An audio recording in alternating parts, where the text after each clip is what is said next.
Saya lah contoh orang yang terpaksa. Terpaksa itu gara-gara memang ibu punya saudara yang namanya Tebo Cafe di Jimbaran itu waktu itu kena dampak yang namanya bom itu kan. Nah, akhirnya dia kasih saya modal berupa ikan, berupa bumbu, berupa sambal dan segala macamnya. Itulah yang saya gunakan sebagai modal awal. Itu kan mau nggak mau tuh. Itu bukan ide kita sih sebenarnya. Itu karena kita memanfaatkan momen itu kan. Nah,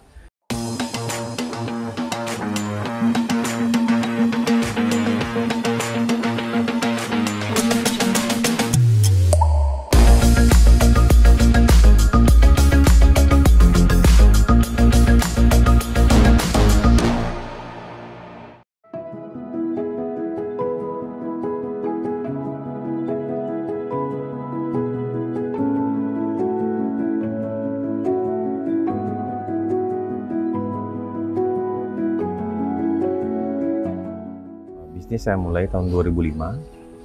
Itu mulai dari Subak sebenarnya. Awal itu sebelumnya saya kerja di kargo. Saya tamat tahun 2002, tamat SMA, tapi nggak bisa melanjutkan ke jenjang yang lebih tinggi. Jadi karena 2005 itu terjadi bom yang kedua, itu akhirnya kita mengalami yang namanya kesulitan ekonomi kan, akhirnya terjadi PHK. Ibu saya kebetulan dari Jimbaran. Nah, kebetulan yang kena TKP-nya kan di Jimbaran. Jadi kita mencoba untuk ngebangun brand Jimbaran itu di Denpasar untuk orang-orang yang takut untuk belanja di Jimbaran. Jadi awalnya 2005, tapi efektifnya saya launching di 6 Februari 2006. Sebenarnya awal itu kan pasti kita nebeng nama besar Jimbaran yang siapa sih yang nggak tahu Jimbaran. Akhirnya kita buat namanya Warung Subak itu kecil, terus ikan bakar Jimbarannya besar gitu. Tapi someday saya ingin ngebuat brand Warung Subak itu lebih dikenal daripada ikan bakar Jimbaran. Saya pikir, wah, McDonald's orang tahu tuh jualannya burger, si KFC tahu jualannya ayam goreng. Gitu. Kenapa orang nggak tahu Warung Subak itu jualannya ikan bakar Jimbaran kayak gitu. Terus terang saya merasa beruntung karena orang-orang yang kangen ke Jimbaran karena takut datang ke Jimbaran karena masih proses recovery, mereka menjadikan, kebetulan saya salah satu warung pertama yang menjual ikan bakar Jimbaran. Jadi orang yang kangen tuh datang ke kita. 2009 baru orang itu mengenal namanya Warung Subak, bukan lagi ikan bakar Jimbaran.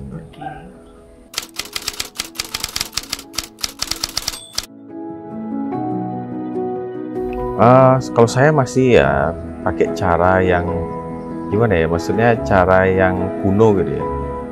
Dulu saya sudah mengerti komputer, terus kita beli komputer, beli printer, kita print di kertas A4 gitu, foto-foto sendiri pakai kamera pocket, terus kita sebar-sebarin di perempatan, di lampu merah kayak gitu.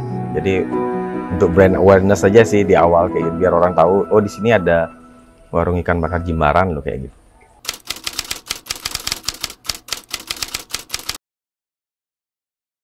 Mungkin karena ya nggak semua sih ya, nggak semua anak muda kayak begitu. Mungkin anak muda, kebetulan saya waktu itu saya nggak berpikir tentang itu. Berpikirnya adalah bagaimana buat makan besok sih sebenarnya. Karena itu memang kondisi ekonomi keluarga juga yang menyebabkan bahwa saya harus bergerak, keep moving, biar kita bisa makan sama-sama. Dulu yang saya tahu waktu zaman-zamannya 2005 itu, saya sama adik-adik itu makan satu bakso itu, satu porsi bakso mangkok itu, kita minta kuah lebih, nasinya kita 4 loh, sampai sebegitunya gitu. Jadi udah nggak sempat lagi mikirin nih namanya masa muda tuh kayak gini, udah besok biar gimana, besok biar bisa makan kayak gitu. Jadi dari situ memang kita udah ditempa buat belajar hidup tuh keras kayak gitu. Itu aja sih mungkin.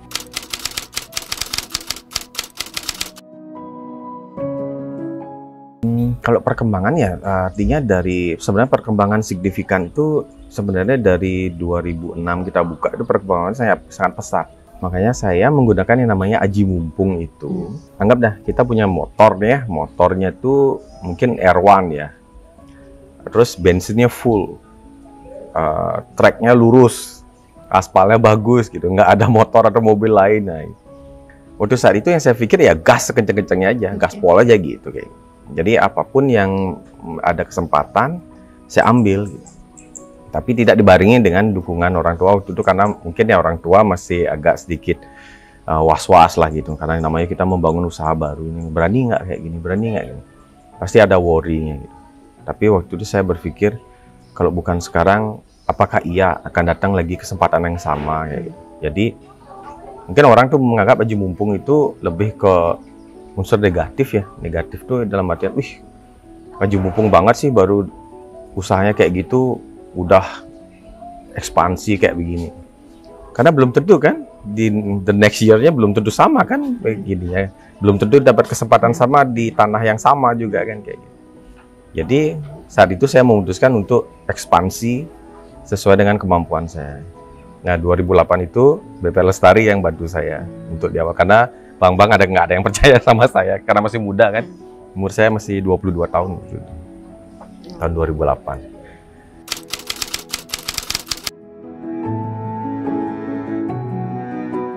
Kalau keberuntungan itu bagi saya kan setiap bisnis yang pertama itu pasti kita harus punya yang namanya ide yang pertama. Ide, yang kedua adalah modal, ketiga itu bagi saya usaha. Nah keempat ini yang terakhir adalah keberuntungan. Ya, doa yang dibarengi keberuntungan kan kayak gitu. Kalau orang yang pertama kali mau buka usaha itu pasti nggak tahu dia bakal pasti ikut-ikutan lah. Orang pertama tuh pasti berpikir bahwa, oh bisnis kayak gini bagus nggak sih? Kita punya modal segini cukup nggak ya? Idenya kan munculnya dari situ.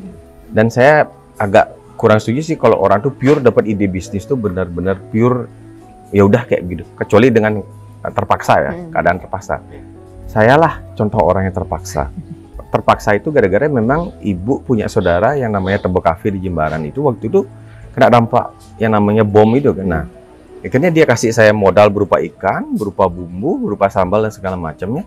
Itulah yang saya gunakan sebagai modal awal. Itu kan mau nggak mau tuh. Itu bukan ide kita sih sebenarnya. Itu karena kita memanfaatkan momen itu kan. Nah, jadi bagi saya itu bukan sesuatu yang saya mau di awal. Tapi kan mau nggak mau nih kayak gini. Udah kena PHK. Ya udahlah, coba deh. Nggak ada salahnya kita nyoba kayak gitu. Nah, beruntungnya seperti saya bilang tadi, beruntungnya itu orang-orang yang takut nih ke Jimbaran nih kan ya. Orang yang pingin nyoba ikan bakar kan karena mereka tutup nih selama sekian tahun untuk recovery dan membangun lagi kafe yang di situ. Nah saya buka dengan tes yang sama. Kan orang jadi pas banget nih momennya kayak gitu ya. Itu lebih ke arah situ sih jadinya. Timingnya yang pas kayak gitu. Nah jadi kalau sekarang saya buat bisnis ya pasti research. Nggak bisa lagi kayak begitu. Nah maka itulah saya bilang beruntung. Kan nasib orang kita nggak ada yang tahu kayak gitu. Cuman kalau saya mungkin dulu mungkin masih keterbatasan tempat, makanya saya cuman cukup puas dengan warung subak yang cuman segitu-segitu aja. Ya nggak mungkin saya punya sebesar ini kan sekarang.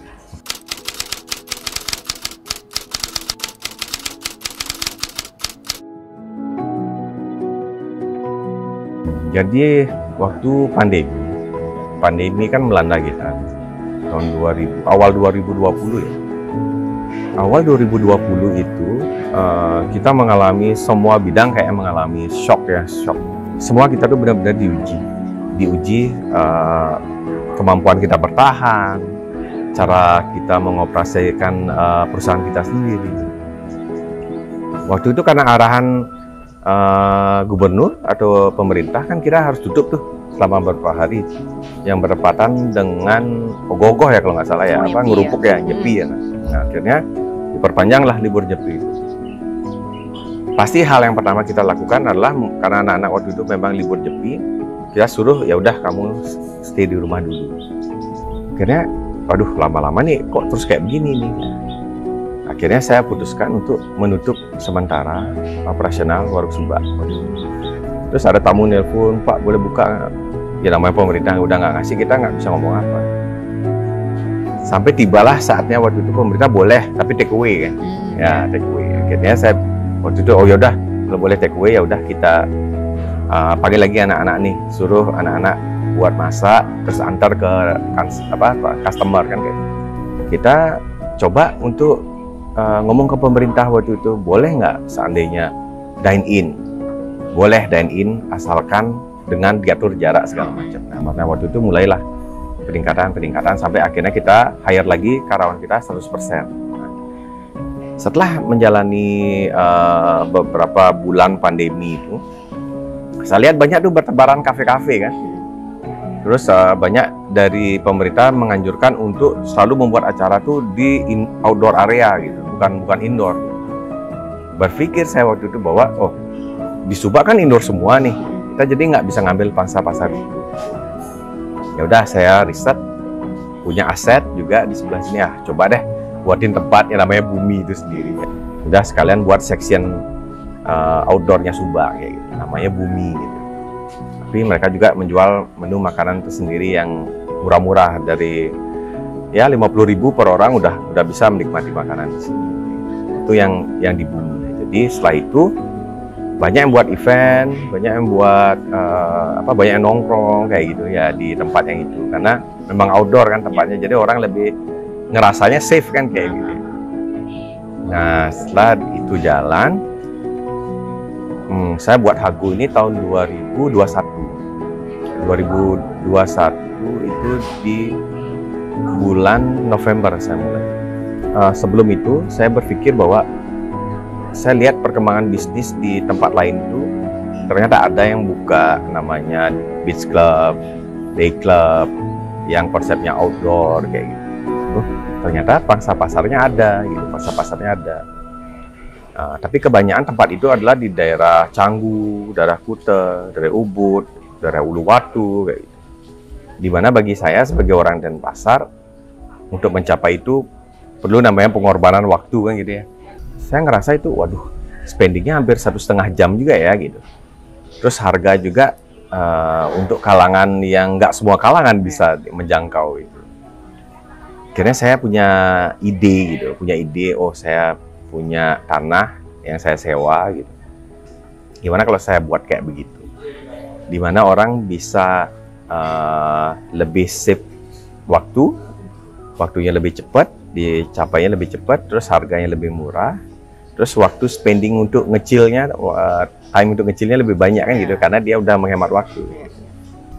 Tempat ini saya buat hampir mirip dari 3 lokasi, yaitu adalah Uluwatu, Ubud, sama di Canggu. Ya. Ketika konsep itu saya gabungin jadilah Hago ini, dimana konsep itu benar-benar kayak kita baru masuk ke satu day club lah gitu, atau beach club gitu. Karena konsepnya semua kayak pantai gitu. Nah, konsep ini saya lihat orang-orang itu kalau ke beach club, dia tuh nggak fotoan di pantai ya kan, seperti yang saya bilang itu. Jadi orang lebih ke buildingnya fotoannya. Nah, kalau di sini semua ada gitu, jadi ya nggak kalah lah gitu loh, maksud saya. Artinya worth it lah kalau mereka di sini untuk spending waktu bersama keluarga kayak gitu. Dengan harga yang tentunya jauh lebih terjangkau kan gitu.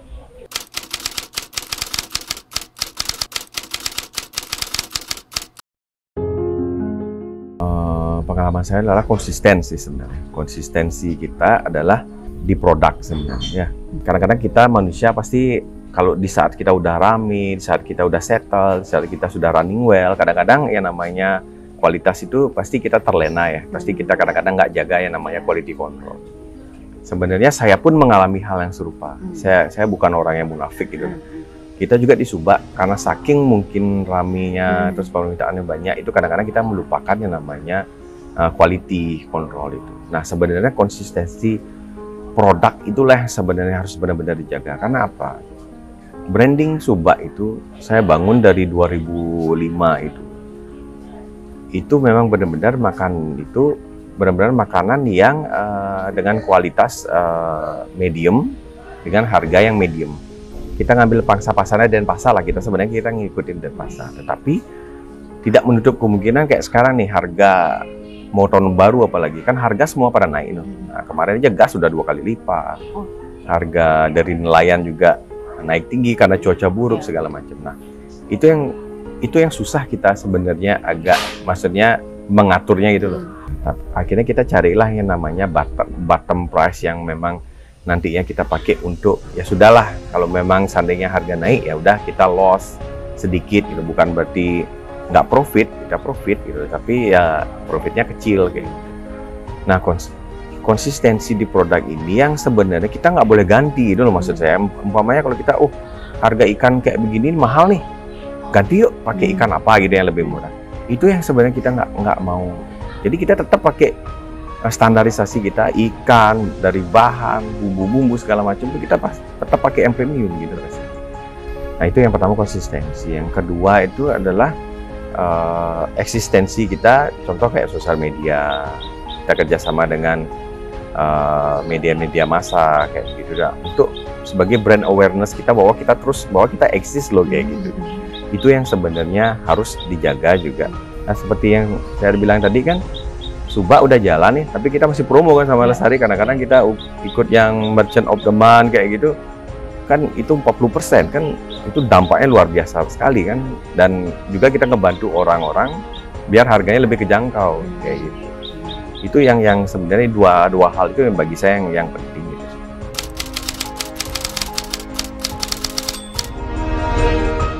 Harapan kita sebagai manusia pebisnis ya, artinya pastilah kita pingin yang namanya bisnis kita ini berkelanjutan ya pasti. Jadi bisnis kita ini berkelanjutan sampai anak cucu lah ke depannya. Saya ini sebenarnya bikin bisnis bukan semata-mata untuk diri sendiri, memperkaya diri gitu, enggak.